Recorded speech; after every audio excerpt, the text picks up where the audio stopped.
کیا جائے گا، پتھروں سے تم کو مارا جائے گا۔ مجھے یہ کیا معاملہ ہے؟ میں تو قرآن کی تلاوت کرنے والا، میں اللہ کی خشیت سے ڈرنے والا، اور ایسے خاتون کے اس چکر میں آ گیا کہ ایسے پھندے میں پھنس گیا کہ یہاں سے کیسا نکلوں میں۔ پھر اس نے کہنے لگی اگر تم میرے خواہشات کو پورا نہ کرے تو یہ بندوق ہے، یہ بندوق کو ابھی ایسا میں اپنے دماغ کے پاس لگا کر، سر کے پاس لگا کر پوری بات کی اور میں ختم ہو جاؤں گی، اور جس کی بنیاد پر تم قاتل ہو جاؤ گے، لوگوں کو معلوم ہو جائے گا کہ قاتل ہے تم میرے۔ تو اس نے کہا اب کیا کیا جائے، بہت بڑی مصیبت میں پھنس گئے۔ لیکن جو اللہ کے محب ہوتے ہیں، جو قرآن کی تلاوت کرنے والے ہوتے ہیں، وہ کبھی مصیبت میں نہیں پھنستے، لیکن صبر سے کام صبر کرتے ہیں تو اللہ تعالیٰ ان کو کامیاب بھی کر دیتا ہے۔ وہاں پر انہوں نے کہا ٹھیک ہے، آپ کے پاس یہاں بیت الخلا ہے، دو عملے ہیں، بیت الخلا ہے، تو میں ضرورت حاجت سے فارغ ہو کر آتا ہوں، آپ کی جو خواہشات ہیں وہ خواہشات کو پورے تکمیل کر دوں گا۔ جب آپ بیت الخلا میں گئے اور ضرورت سے فارغ ہوئے، وہ فضلہ کو اپنے ہاتھوں پر لگا دیا، اپنے ہاتھوں پر لگا دیے اور اپنے جسم پر لگا دیے۔ اس کے اندر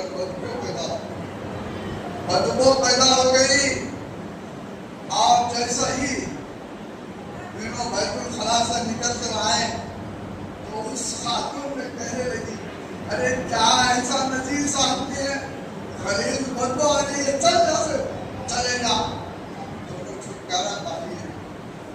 کئی دن گزر گئے، گزرنے کے بعد لوگوں نے ان سے پوچھا، حضرت کشفی سے پوچھا کیا معاملہ ہے، آپ ایسا کون سا عطر لگاتے ہیں جس میں بہترین خوشبو آتی ہے، کس مقام سے منگاتے ہیں، کہاں سے عطر خرید کر منگاتے ہیں، کس شہر سے عطر کو منگاتے ہیں، اور کس عطار فروش سے یہ عطر کو لیے ہیں آپ؟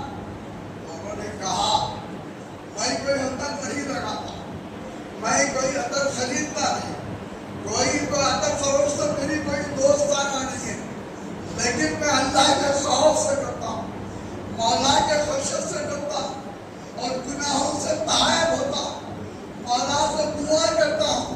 ایک واقعہ ایسا میرا درپیش آیا جس کی وجہ سے میں نے وہاں سے بچ کر نکل گیا اس گناہ کی لعنت سے۔ تو اللہ تبارک و تعالیٰ نے میرے جسم کے اندر مشک کی خوشبو کو پیدا کر دیا ہے۔ یہ قرآن کی برکت ہے، یہ قرآن پاک کی برکت ہے۔ قرآن پاک کی تلاوت اگر کرو تو خشیت الہی سے تمہارے دل دھڑکنے لگ جائیں گے۔ الذین اذا ذکر اللہ وجلت قلوبہم، تمہارے سامنے اللہ کا ذکر کیا جائے تو تمہارے دل خشیت الہی سے ڈرنے لگ جائے۔ تو بتائیے خشیت الہی سے جب تمہارا دل ڈر جائے گا تو تم کسی کی حق تلفی نہیں کر سکتے، کسی کے یتیم کے مال کو کھا نہیں سکتے، کسی کی تم بے عزتی نہیں کر سکتے، کسی کی عزت کا نیلام نہیں کر سکتے، کسی کا کوئی معاملے میں آپ مداخلت نہیں کر سکتے، اس لیے کہ تمہارے دل میں خشیت الہی ہے۔ تو یہ قرآن وہ درس دیتا ہے، آج تم کو چھٹوڑ کر کہہ رہا ہے، اور یہ قرآن کی آپ کو تلاوت سنیں تو آپ صاحب کے پیچھے تراویح پڑھے تو یہ سجدگاہ کی جگہ روز محشر میں تمہارے لیے گواہ ہوگی۔ مولا اس نے مسجد زہرا میں آیا تھا، تیرے محبت میں قرآن کی تلاوت کو سنا تھا، اس کو وقت دے، اس کے فیصلے کو بدل دے، کیونکہ اس نے قرآن کی تلاوت کیا کرتا تھا۔ تو اس لیے یہ قرآن پاک کا جو معاملہ ہے وفات کرام ہوتے ہیں، اللہ تبارک و تعالیٰ نے سب سے پہلے ایک عفیف کو پیدا کیا، عفیف کو پیدا کیا، اس عفیف سے نور کو پیدا کیا۔ نور کو پیدا کرنے کے بعد تمام فرشتوں کو کہا کہ تم اس کا تلاش کرو۔ پھر انبیاء کو پیدا کیا، وہ انبیاء کو بھی کہا کہ اس کا تم تلاش کرو۔ اس عفیف کو ایک قندیل میں رکھا، وہ قندیل کا تلاش کرتے گئے پورے۔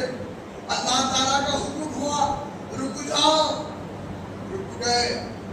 رب کائنات نے کہا کہ دیکھو اس قندیل کے اندر دیکھو کیا نظر آ رہا ہے۔ تو جس کسی نے حضور پاک صلی اللہ علیہ وسلم کے نور مصطفیٰ کو دیکھا تو وہ حافظ قرآن ہو گئے۔ جو حضور پاک صلی اللہ علیہ وسلم کے پشت کو دیکھے اور جس طریقے سے حضور پاک صلی اللہ علیہ وسلم کے جسم کے اعضاء کو دیکھے، اس طریقے سے رب کائنات نے ان کو مالا مال کر دیا۔ کسی کو حافظ بنا دیا تو کسی کو عالم بنا دیا، کسی کو فاضل بنا دیا تو کسی کو کامل بنا دیا، کسی کو حکیم بنا دیا تو کسی کو ڈاکٹر بنا دیا، کسی کو یہ حضور رحمت للعالمین کا سفر۔ اس لیے قرآن آج تمہارے پاس ایسی ہتھیار ہے، تم قرآن کی تلاوت کرو، تم سے کوئی مقابلہ نہیں کر سکتا۔ اس لیے قرآن میں وہ طاقت کو رکھا ہے اللہ تعالیٰ۔ حضرت علی رضی اللہ تعالیٰ 900 کلو کا دروازے کو حسب فائدہ کے ایک ہاتھ سے اٹھا کے تھے۔ اندازہ لگائیے کہ کون سی قوت ہے؟ یہ کلام اللہ کی قوت ہے۔ اللہ کی محبت میں فنا ہو گئے۔ آج مسلمان تم اپنے مقام کو جانو، اپنے نام کو جانو، کہ اس لیے کہ تمہارا مقام کیا ہے، تم کیا ہے، تم پہچانو اپنے آپ کو۔ جب اپنے آپ کو جب پہچانو گے تو قرآن کی حقیقت تمہارے سامنے آئے گی۔ کلام اللہ کی ایک ایک آیت کہ سو تلاوت کرو تو اس کی حقیقت تمہارے سامنے بات ہوگی۔ لیکن آج لوگ ڈاکٹریت، انجینئر وغیرہ سارے تعلیم دنیا بھی حاصل کرتے ہیں۔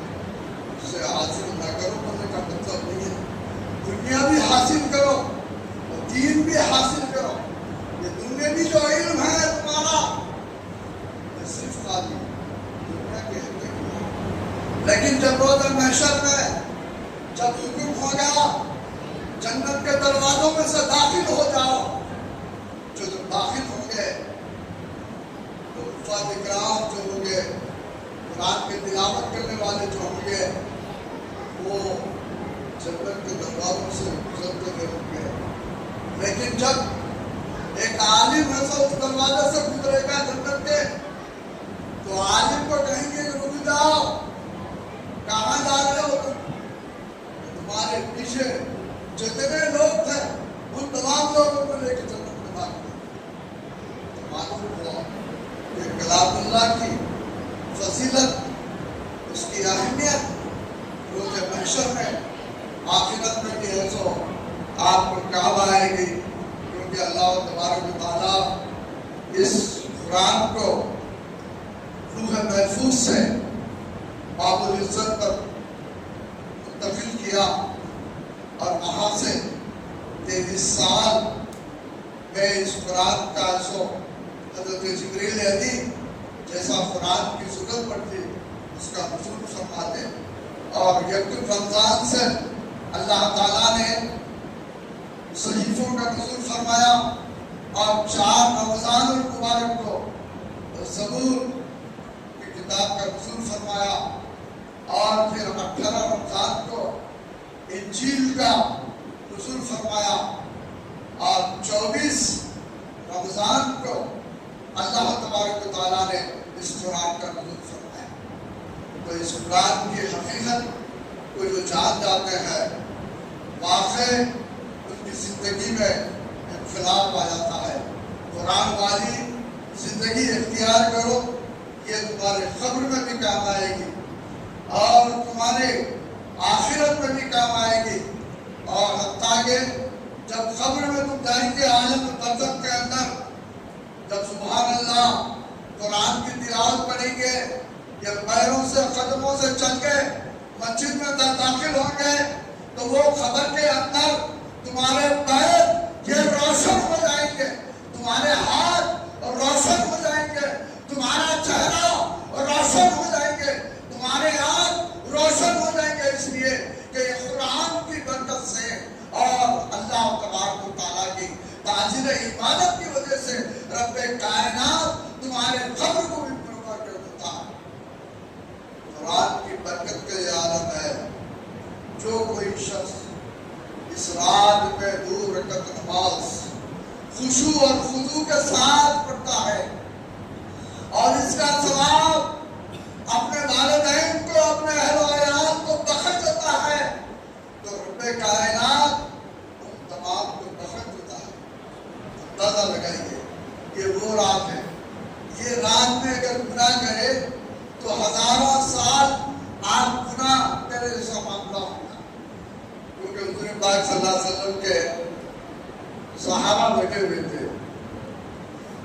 تو صحابہ یہ ذکر کر رہے تھے، عجیب علیہ السلام، حضرت زکریا علیہ السلام، حضرت حزقیل علیہ السلام، حضرت نوح کی شفاعت، کیا مصاحب کیا نام ہے، ذوالکفلی، اور یہ لوگ بیٹھے ہوئے تھے وہاں پر، یہ کر رہے کہ 1000 سال سے ایک لمحہ بھی نافرمانی میں نہیں گزرا، اللہ تعالیٰ کے ہم یاد میں رہیں۔